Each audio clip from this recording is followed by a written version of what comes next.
Hello, it's me, Marilia. I want to welcome you to Salto del Gato, my YouTube channel, and this is the Tarot Stories playlist. And the card that we will be exploring today is the number 6 Major Arcana card, which is the Lovers. Now, the Lovers is a card for everyone. It doesn't matter if you're man, woman, it doesn't matter what you identify as on any of the spectrum of gender.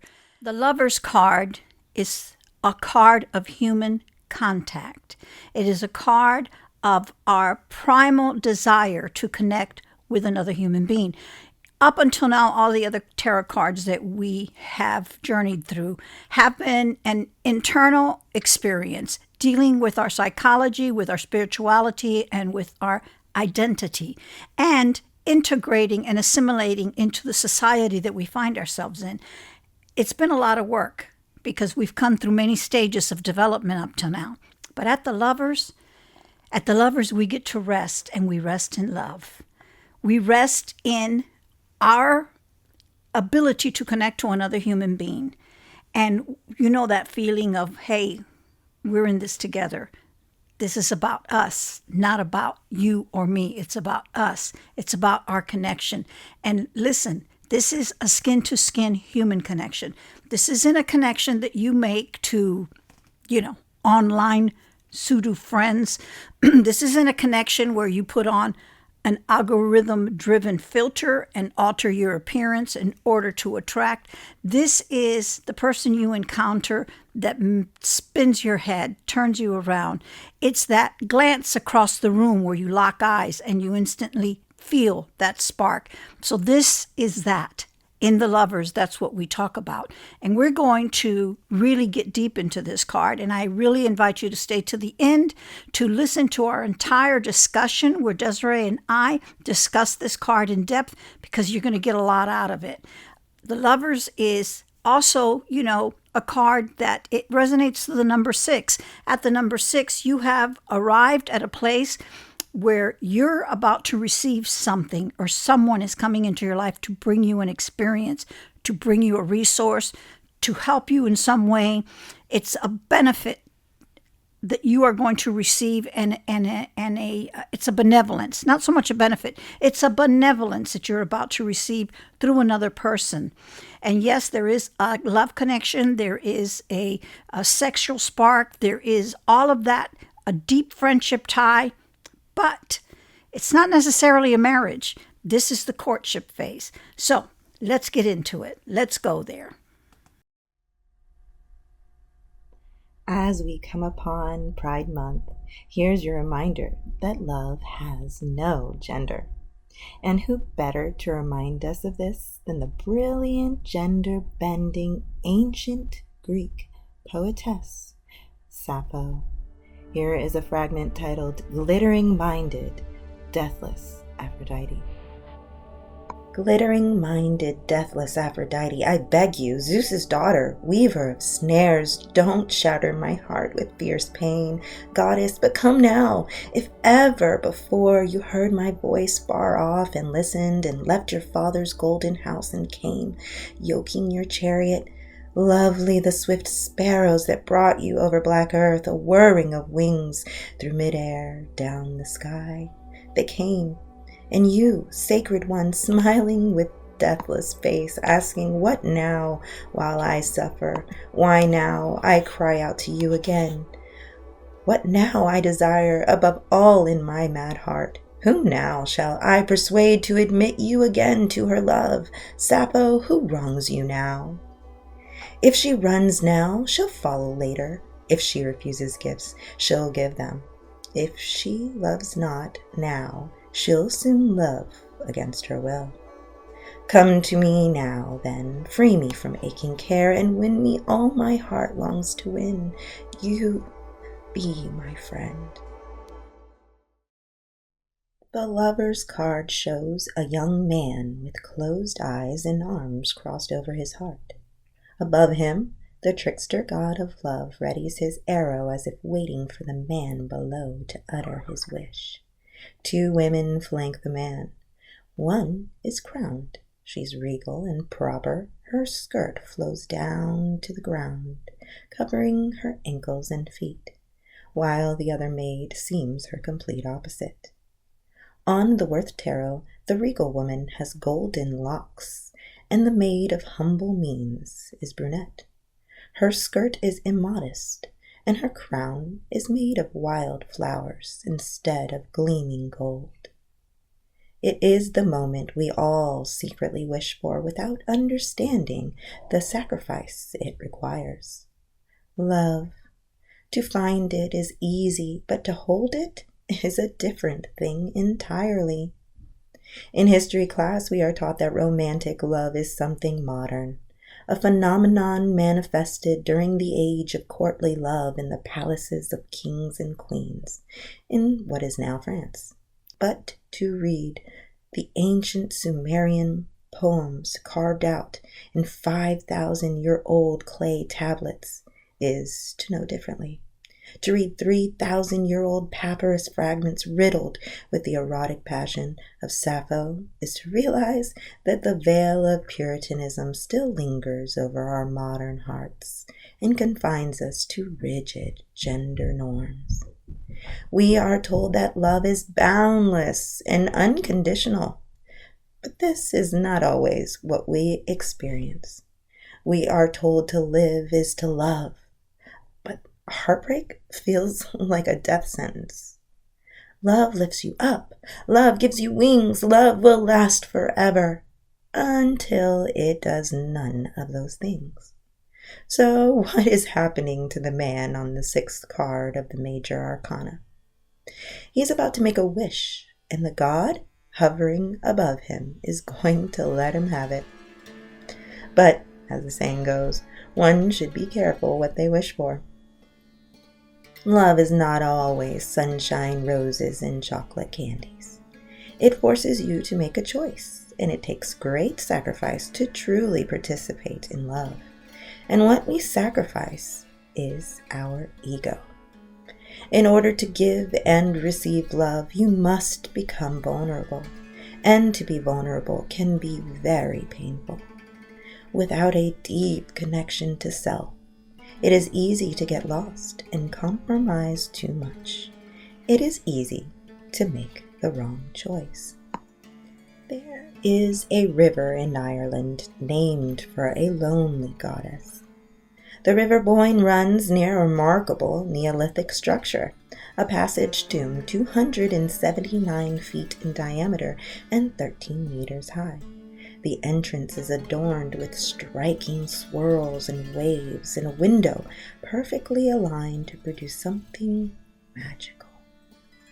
If you are lucky enough to visit Ireland in December and are selected to enter the chamber of Newgrange on the morning of the winter solstice, you will see the great goddess Bowen unite with the Dagda. As the light passes through the opening, it lights up the burial chamber on the longest night of the year. It is not just a moment for two lovers, but it is a promise to all that the sun will be born again in spring. In Irish myth, the goddess Bowen is married to a king who does not see her for who she is. He is too concerned with his own problems to care about her needs. In her sadness, she is approached by the Dagda, who is playing his harp to usher in the changing seasons. Even though Bowen is wandering the earth with a cloak of invisibility, the Dagda sees her and instantly falls in love. He stops the earth's orbit for a year so they can be together while her husband is away. At the end of the year, Bowen has given birth to Engusog, the god of love. And this is a reoccurring theme. The god and the goddess must see each other to share the kind of intimacy which can produce love. In Hindu myth, the god who shoots you with arrows of desire is Kamadeva, and his intended victim is the grieving Lord Shiva. If you recall the triumvirate of Hindu supreme deities, Brahma is the creator, Vishnu, the preserver, and Lord Shiva is the destroyer. Shiva is also the supreme deity of yogis because he has an unparalleled ability to place himself into meditative trance. When we meet him in this story, his heart has been broken when his consort Sati burns her mortal body in a sacrificial act to restore Shiva's honor. In his grief, he carries her throughout the continent of India, pieces of her falling to the ground, becoming holy sites where temples are erected in her honor. The sacrifice of her mortal body is a gift to mankind, allowing new life to flourish. Except that all this is just too much for Shiva, and so he returns to where he was when she first woke him in the deep recessive cave of meditation, covering his third eye, the source of his destructive powers. Just as Sati had given up her body, Shiva wanted to transcend. But without Shiva's destructive force, Brahma could not create. There was literally no room for his work. It was understandable that Shiva would want to escape the pain of lost love and that he would fear becoming vulnerable again, but his meditative state had much more serious consequences. Like unmoving water, all became stagnant, putrid, and unproductive. Even if life were possible, it would be unsustainable. In the midst of this fruitlessness and stagnation, in the heart of the Himalayan mountains, a woman named Parvati was born. Parvati's father was also a king, but unlike Sati's father, Parvati's father was devoted to Shiva. Just as Shiva ascended into his meditative existence, she was growing mature and beautiful. She came to know of Shiva and immediately felt drawn to him, as if a thread ran from her heart to his. The stories of him stirred a fierce connection. She knew she would not be satisfied until she could be united with him. She began to court Shiva. She would lay flowers at his feet, sing praises of him, and flirt until her eyelids could no longer flutter. But all this was lost to Shiva. For Parvati, Shiva's presence was magnetic and irresistible, but he didn't even know she existed. Parvati was not about to give up. Even if she wanted to, she couldn't. Instead, she called upon the god of desire and passion, Kama. If anyone could make Shiva feel earthly desires, surely it was Kama. Kama was more than happy to help. He readied his bow and drew back the potent arrow, releasing it straight into Shiva's cold heart. In a rage, Shiva removed the covering from his third eye and in an instant totally obliterated Kama and all chance of kindling any passion in Shiva's heart or anyone's for that matter. Parvati felt completely defeated, and now she mourned for love, feeling as though it would be lost forever. What she didn't know is that this was not her first rodeo. She had been here before. She was Shakti, the goddess who had been born into Sati's mortal body many years before, the body her grieving husband carried for so long after she had left it. Now she would remember when Brahma begged her to come back once again to awaken her love. She felt foolish for ever thinking she could stir him with sensual pleasures now that she understood her true nature and her true strength. She was a goddess, and not just any goddess, but the goddess, and her powers made the earth spin around the sun, and the moon spin around the earth, and the stars burn blazing bright. She laughed to think of how desperate she had been before and how silly it was to throw herself at him only to be ignored. Of course he couldn't see her. She couldn't see herself. Shakti knew herself now, and she sat still with this feeling of knowing. She sat, and she sat, and she sat. And the longer she sat, the more comfortable she seemed to be. But she did not want to be comfortable. She needed to test herself and learn everything she could. She put herself through many painful trials and learned how to control her mind, body, and breath. She stood on one leg with her foot on hot coals for 1,000 years. Then she stood on the other foot with ice beneath her feet for another 1,000 years. She went without all the comforts and even without food. The more she could endure, the stronger her powers grew, the heat bubbling up inside her, awakening pockets of light which buzzed through her body down through the soil to the earth. So strong was her presence that it began to stir all of life, even the destroyer of life himself. Shiva was shook. He couldn't stop the intense vibrations from reaching him, penetrating his mind, and flowing all throughout his body. Not only was he awake, but a familiar feeling began to settle deep within his heart. He was overcome by her presence, for standing before him was his Savior. Just as she had saved the world once through death, she saved Shiva through life. It was nothing that she did for him that made him an active participant in the world. It was what she did for herself to know herself. The marriage was celebrated by the whole world.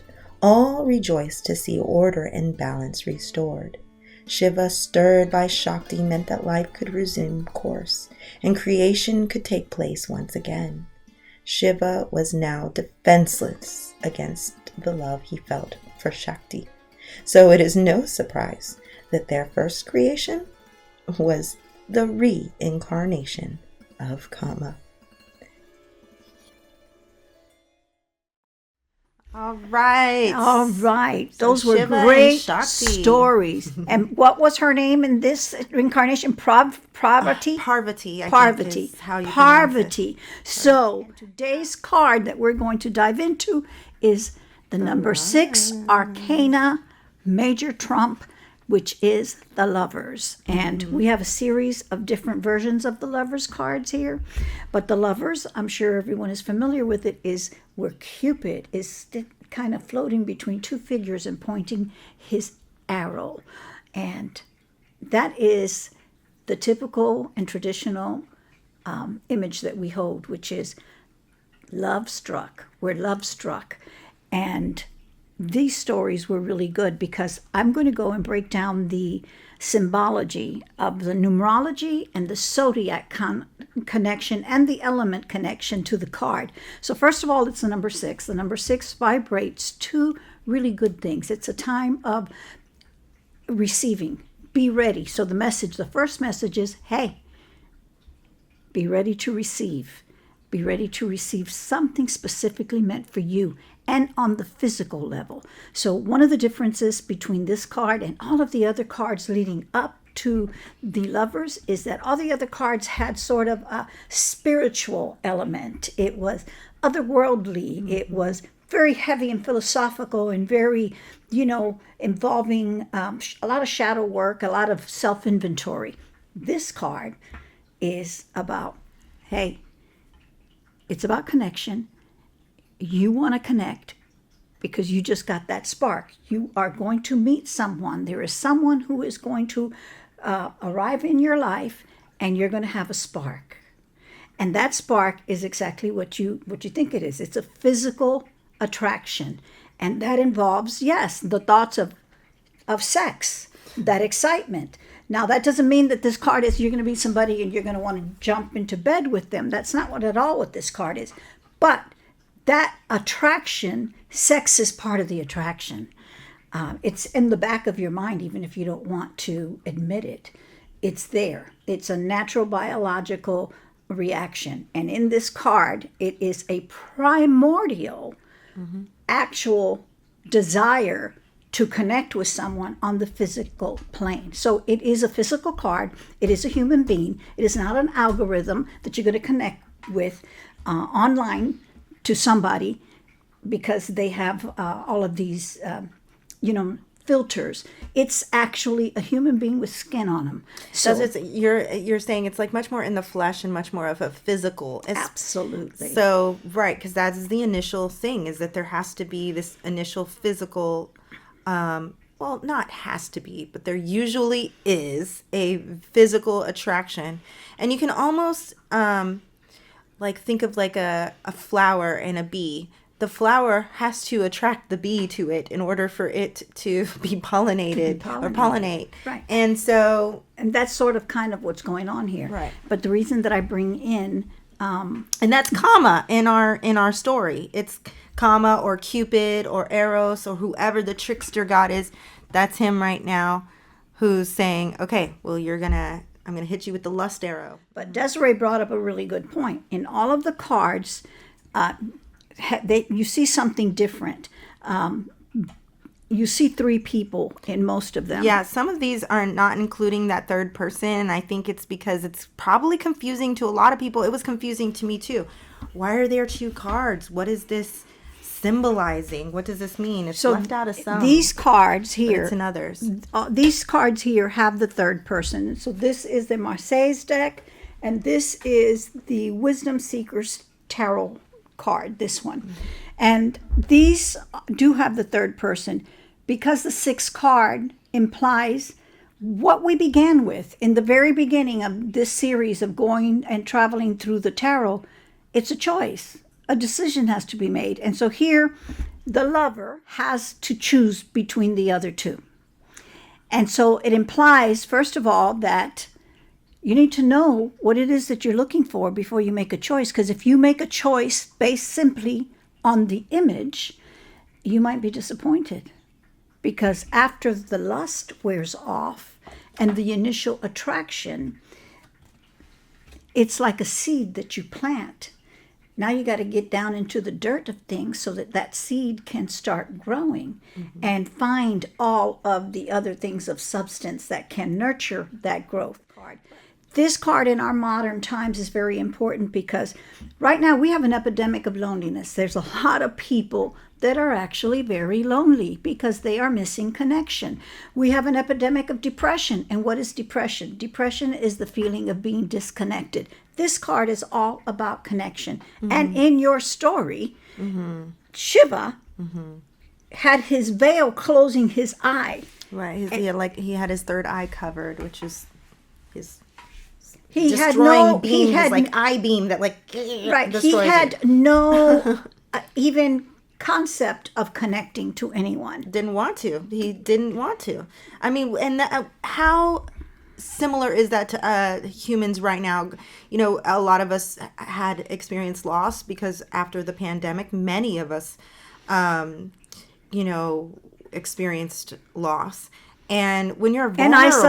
And isolation. So experiencing something like that makes us say, well, I just don't want to, We've all done that. I'm never going to have a pet again after your pet dies, But the reason that the depression sets in and the feelings of disconnection sets in is because connection to other human beings is primal in us humans. We are creatures that are social and require connection. And in this day and age, and specifically now, and I'm going to get astrological, with Pluto moving into Aquarius, with everybody was, yay, the age of Aquarius. So let me just tell you something about Aquarius, okay? Aquarius is very insectoid. What do I mean by that? Have you ever watched an ant mound or a beehive or a termite nest? There's no individualization. There's no choice. Everybody is assigned a specific role, a specific duty, like a school of fish, and everybody works for the common good. Think about that. Right now, we have this we're right on the cutting edge. Do you remember when the internet came on? Do you remember life before the internet? Oh, I do. Right now we're on the verge of something very similar happening because AI just poked through. So AI is at the very primitive stages of development, like the internet was when we used to have a modem to connect to and go online. AI is there now. So in just about, and everything kind of speeds up exponentially. I think I'm saying that correctly. So what took maybe almost 3 decades to get from the onset of the internet to here is going to take much less, maybe a decade and a half, to get to who knows where with AI. And here's where the Lover's card connects to that. AI is going to, maybe not intentionally, but it's going to further disconnect people because they're going to be connected to an artificial image online in virtual reality somewhere. They have to understand is an algorithm. It is computer code written specifically to attract and hold your attention and engage you with them and disconnect you from engagement with other humans. And the Lovers is a vital card for us now to remember that. That's important, that human And connection. where in your story Physical did that connection. show? There's a lot of body in this story. So the story starts off, and she, in her previous form as Sati, she emulates herself. Immolates herself because, according to the story, her husband is dishonored at her father's, like, this ceremony they're gonna this ritual they're gonna have. And so, of course, people are like, whoa, that's, reminds people of what happens still, unfortunately, in India, where some women will burn themselves if their husband dies. But that's not at all the interpretation that I got from this story, and that I think is really meant to come from this story. I think that it's actually a story of sacrifice. So, again, we have this god who is Shiva, who's the destroyer. Well, his perfect soulmate is she's the goddess of death in a way. One thing that human beings, we don't like to talk about in America especially, is death.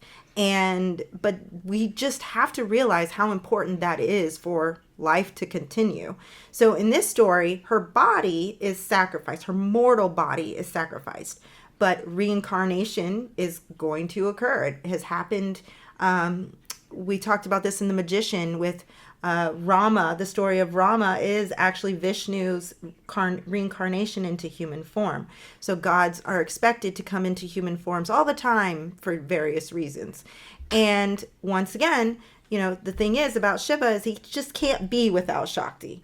The minute that she is gone, Brahma begs her to come back. We need you. I need you. So Shakti is supposed to be this force that we all experience. And it's this force of a desire creation, to connect. And a desire to connect, which is the beginning of creation. Yeah. So again, you have to have some lust in the beginning, right? There has to be something that attracts you to that flower, right? Skin to skin contact to occur. This isn't mind to mind contact. No. This isn't two people sitting down not. Reminiscing about old times. No. These are two people in a passionate embrace, and all of that means. It means lust, it means desire, it means sex, it means passion, but it also means love. And yes, it also means friendship, because the embrace ends, the lust wears off, and then what do you have? Right. And so in this card of the Lovers, it's about connection. You have a connection. And where we talk about that it's a sacrifice, well, the next level up is after the initial spark, you have met, you have become involved with one another. Maybe you started off casual, maybe you had a coffee date, a meetup, and you want to take this further. And now you're here in the middle of a relationship. You have become physical with each other. You have both agreed that you want to take this a step further. You have consummated your relationship by sharing intimacy with one another. And then what? Well, that's where the hard work and the sacrifice comes in, because that's the point where you realize both of you individually need to know yourselves, and you have to figure out what is it that you want. Do you really want a commitment and to take this to the next level? Now, the Lovers is not necessarily a card of marriage. It isn't. It's a card of courtship. It's a card of meeting. It's a card of engaging and connecting. But it's not necessarily the card where you got married. Right. You don't get married in this card. You experience the courtship, the Honestly, foreplay. It's almost more of a, to me, it almost more focuses on this person and hey, something's coming. Please know yourself, or else this could go wrong. Absolutely. And know yourself. Let's Be talk ready. about know yourself. Be what ready does that to mean? receive. What does it mean to It's know very yourself? vital. Socrates, the Athenian philosopher, he warned and cautioned. He said, man, know thyself. Why do you need to know yourself? Because something is coming for you. In this card, it tells you something is coming. Are you ready for it? And if you're not ready for it, it's going to be a mess. Yeah. So if you're ready for it, and by ready for it is know what you want. You have reached a point in your life, whether you want to admit it to yourself or not, that you are ready to connect with someone.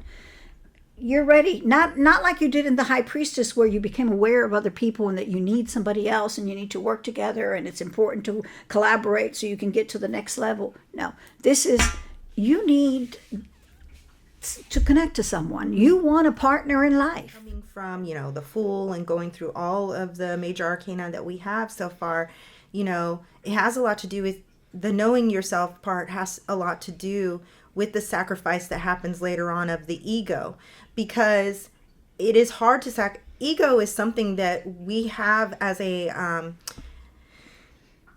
safeguard. In a way, it protects us. In a way, our ego does, right? It puts us out there in the world. It's like that Emperor card. It's really Would you agree? Absolutely. It's like the Emperor card. The ego is a necessary aspect of human development. It gives you something and individualization. Yeah. But here's where you have to keep it into balance. Yeah. Because overly developed ego can become narcissistic, and that's toxic. Or unable to be let go of when it needs to be. When you need to be vulnerable. Yeah. When you need to be able to let someone in, you can't have ego in that situation. So it's the knowing thyself is saying, get behind that ego. Find out, go deeper. You need to go deeper past that ego. Figure out what really you want, because that's why we have sun signs in astrology. The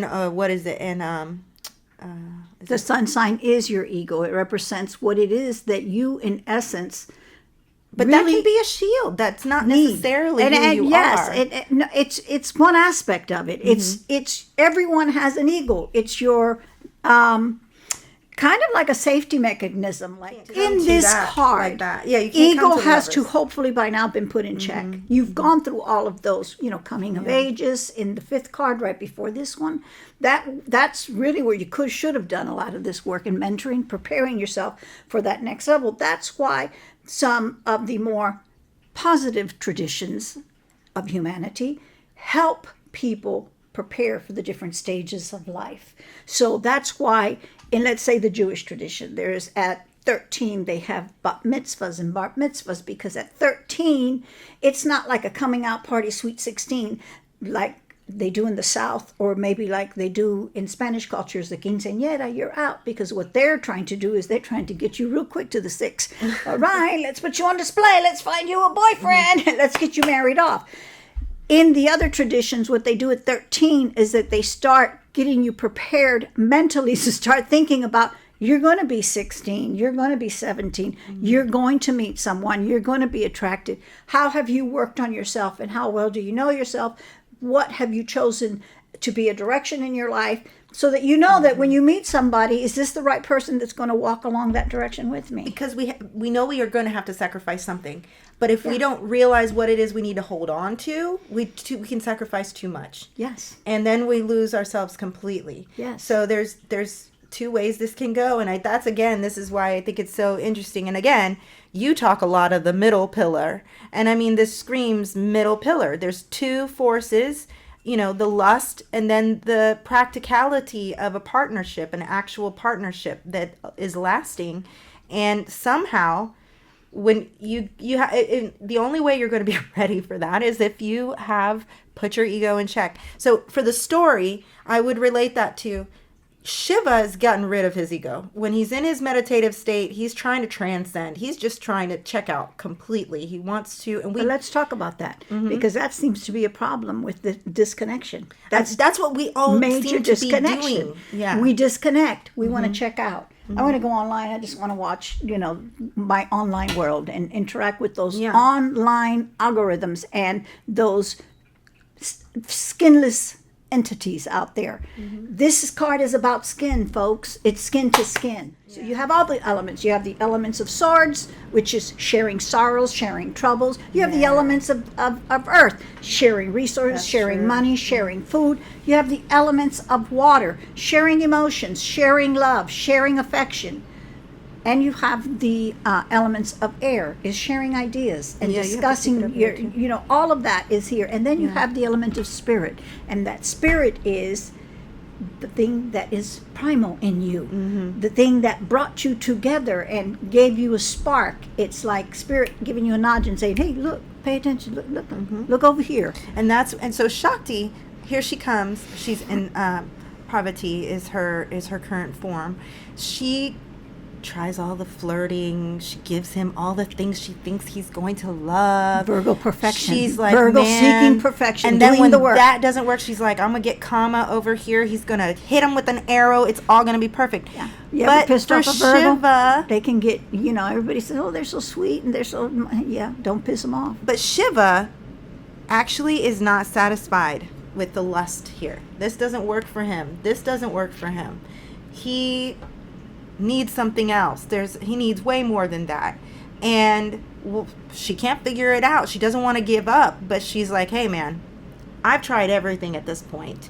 I guess I'm just going to sit here.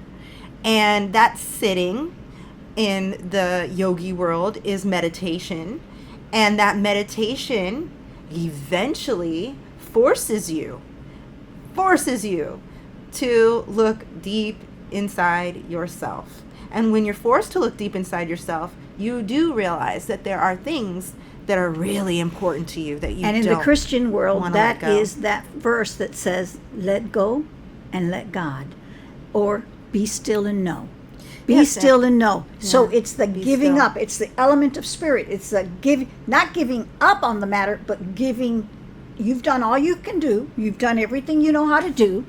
Now you have to give it up and let the energies that brought that spark to you in the first place, let it do its work. And it's also really awesome that she remembers her connection to the divine, because even though this is a goddess we're talking about, this is her immortal form.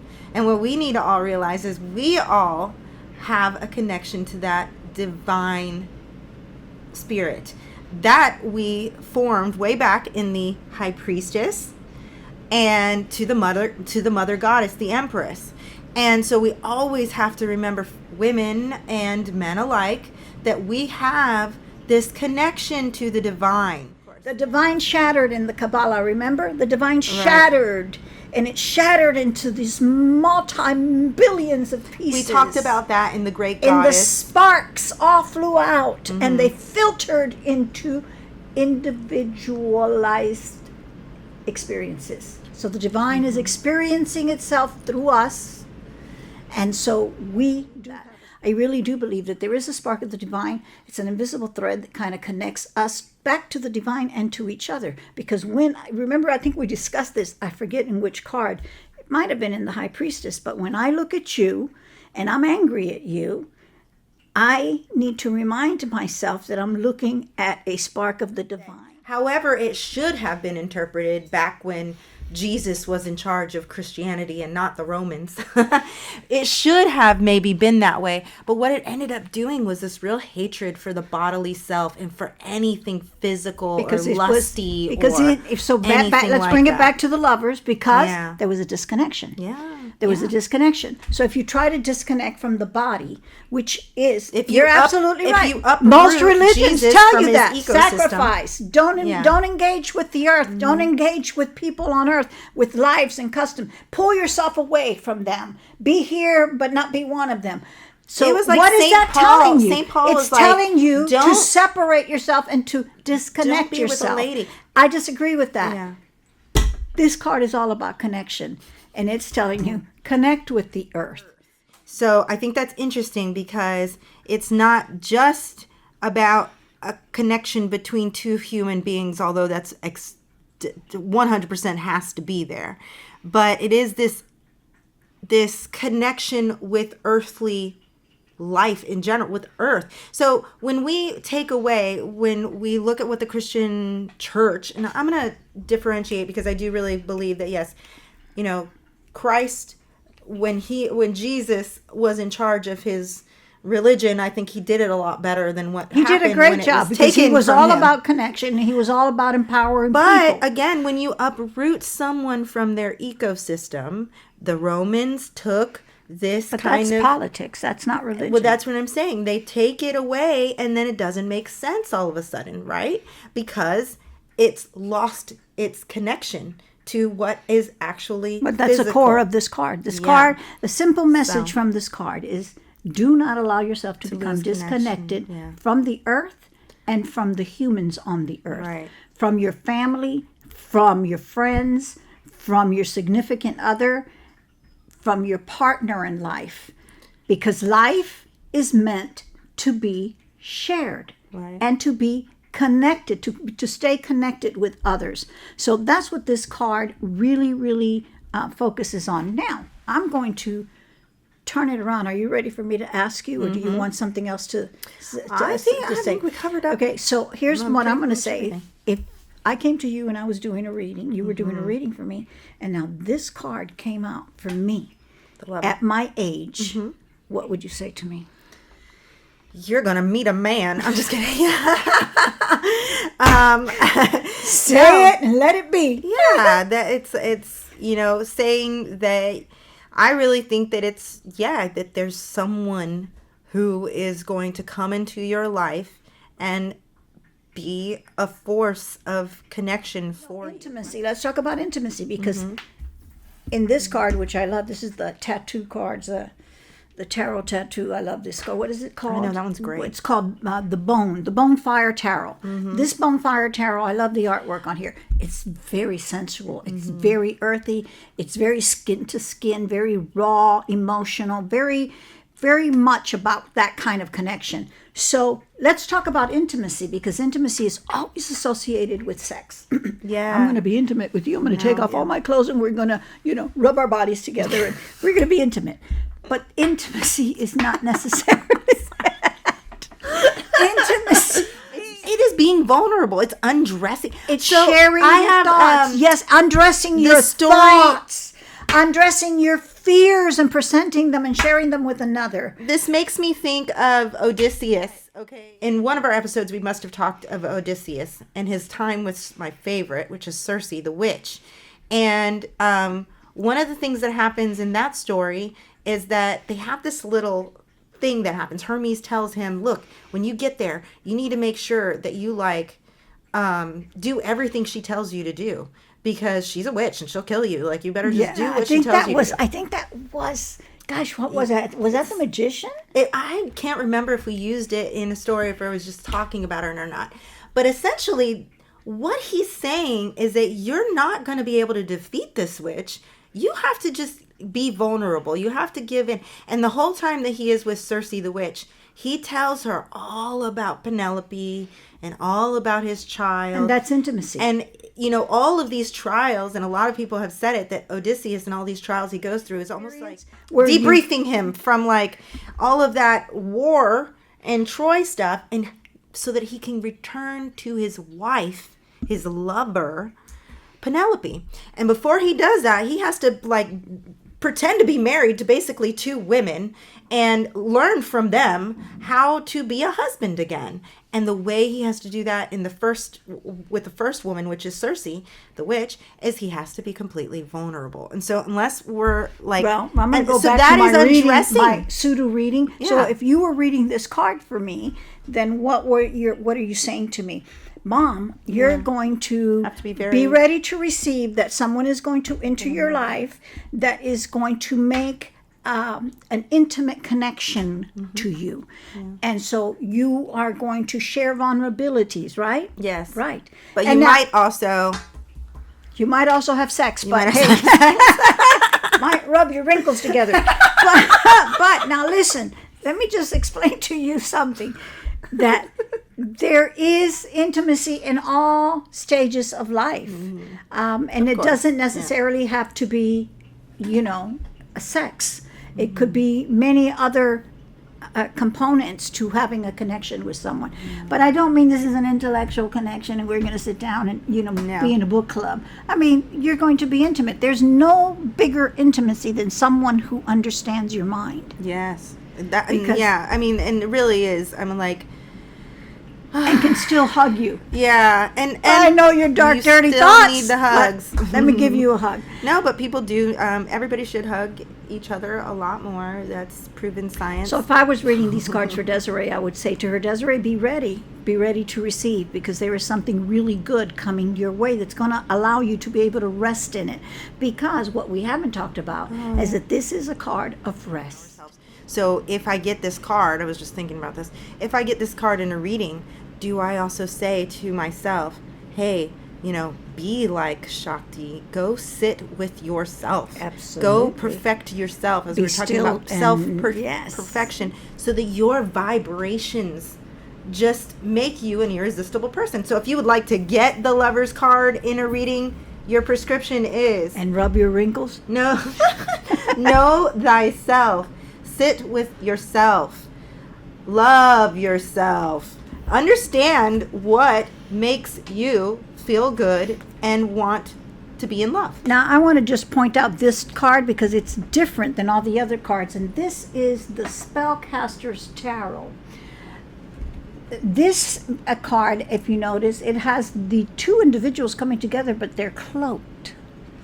So they're totally cloaked, which means they know nothing about each other.